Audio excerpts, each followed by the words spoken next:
When Cheryl Miller walked into the All the Smoke podcast, she wasn't there to play nice. She had seen enough.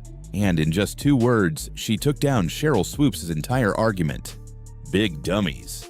With that being said, you big dummies, you getting paid now. Right.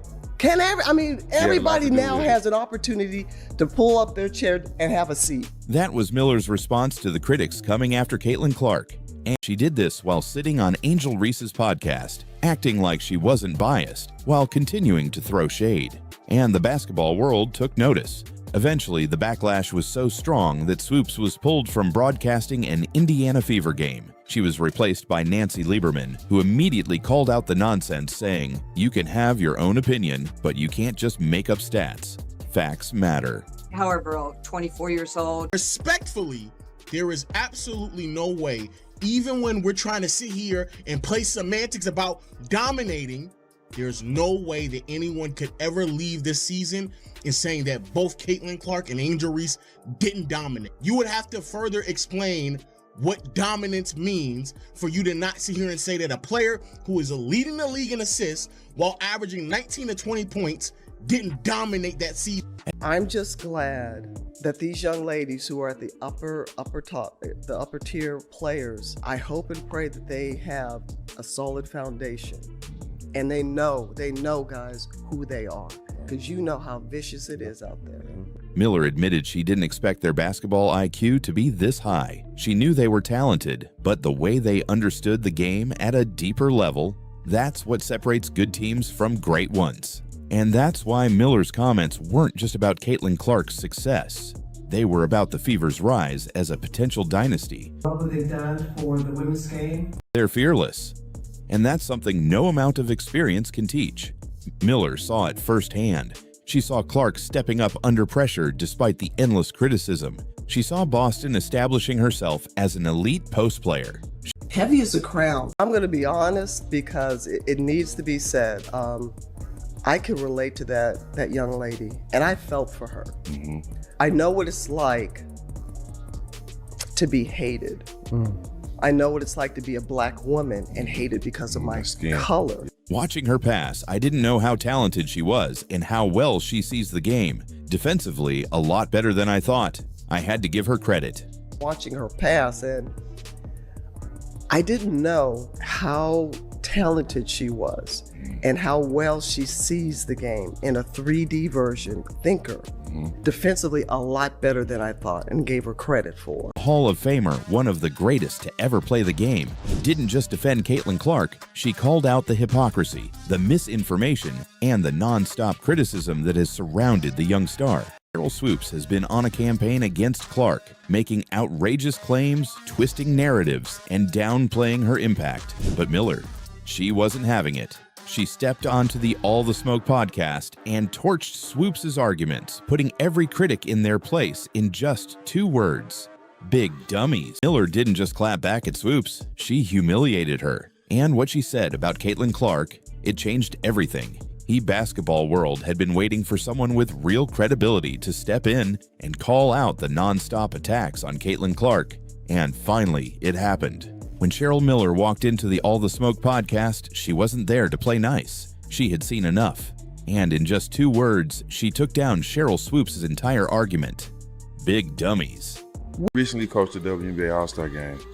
You spent some time with Caitlin Clark. Best coaching job ever. Best coaching job Best ever. coaching job ever. Cheryl Miller just destroyed Sheryl Swoopes in a way no one saw coming.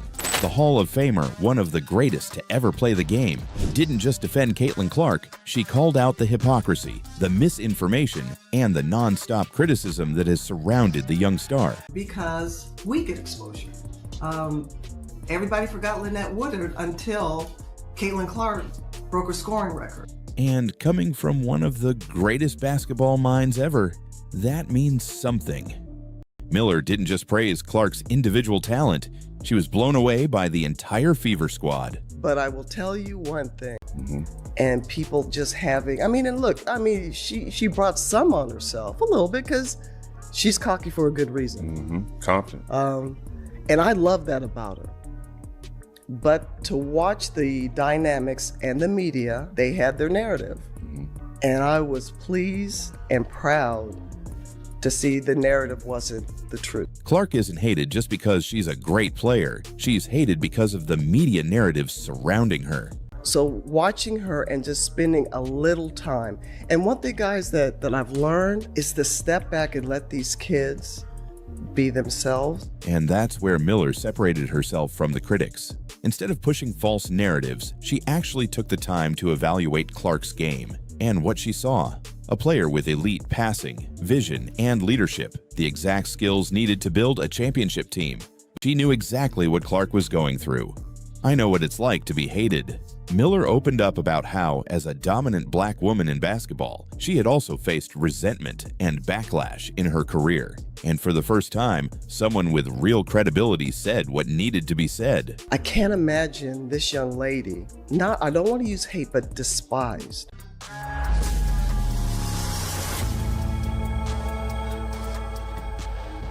To understand why Cheryl Miller's words hit so hard, we need to look at how this all started, because for months Sheryl Swoopes has been obsessed with Caitlin Clark in the worst way possible. It began with Swoopes pushing a wildly false narrative. She claimed Clark was a 25-year-old playing against teenagers in college, trying to downplay her dominance. The reality? Clark was 22, the same age as most seniors, but instead of owning the mistake, Swoopes brushed it off, acting like it was just exaggeration. Then, she shifted her attack to Clark's shot selection, claiming that Caitlin was a selfish volume shooter who jacked up 40 shots per game. Again, this was completely false. The actual number? 22 shots per game. Caitlin Clark right now probably takes about 40 shots a game. Miller saw it firsthand. She saw Clark stepping up under pressure despite the endless criticism. She saw Boston establishing herself as an elite post player. She saw Mitchell proving she's one of the best scorers in the league. And most importantly, she saw a team that refuses to back down. That's why this is bigger than just Caitlin Clark proving her doubters wrong. This is about the Indiana Fever becoming a real contender. And Miller made it clear, the WNBA better start paying attention. From the collegiate level to now, and it's working. And it was only a matter of time. And great narratives, great storylines, but now the bottom line comes down to one thing. It's about basketball, and it's about wins. It was about passing the torch.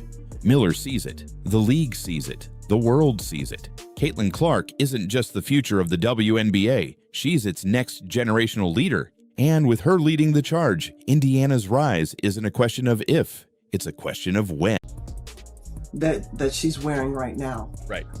And it wasn't something that she self-anointed herself. It's something that's been placed on her head, and I hope people understand that. But it's everything that she's dealing with. And Miller made it clear, Clark isn't just a great scorer. She isn't just a flashy passer. She's a once-in-a-generation talent.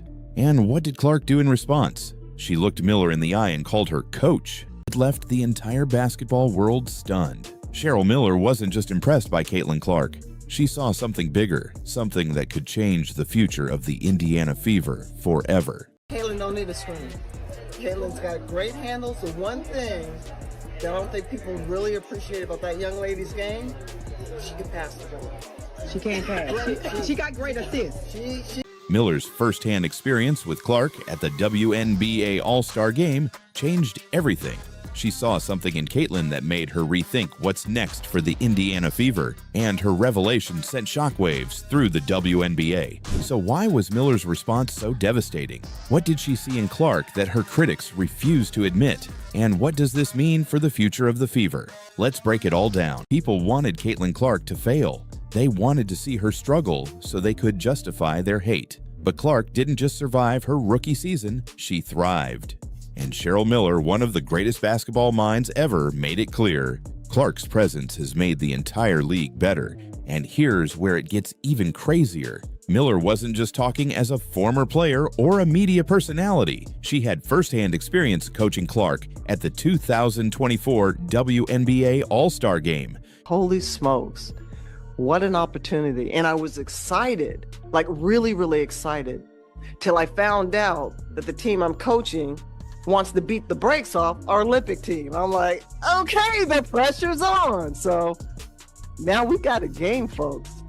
We were going to have a game, but it's been fantastic. She saw what Clark could do up close, and it changed everything. Miller admitted that even she didn't fully understand how good Clark was until she spent time with her. Recently coached the WNBA All-Star Game.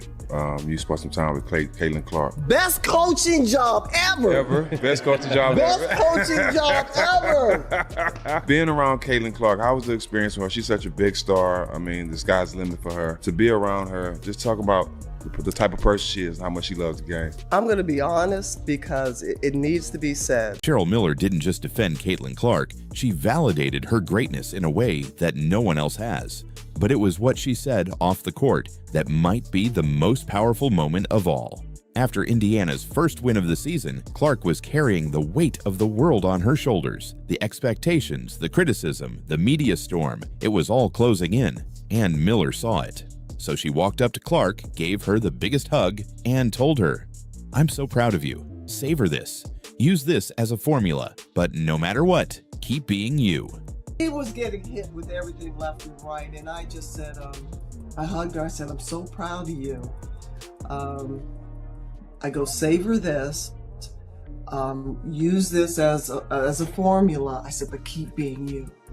I said, "No matter what, keep being you." And in that moment, everything changed. Clark broke the record in 4 years, just like Kelsey Plum before her. She didn't even use the extra year of eligibility she was granted due to COVID. And if all that wasn't enough, Swoopes flat out said Clark wouldn't dominate in the WNBA. I know people are like, "Oh my God, you said she wouldn't be good." But I didn't say she wouldn't be good. What I said was I didn't think Caitlin or Angel would come into the league and dominate immediately, which I don't think either of them did. But the moment Caitlin led the league in assists and won Rookie of the Year, suddenly, Swoopes went silent.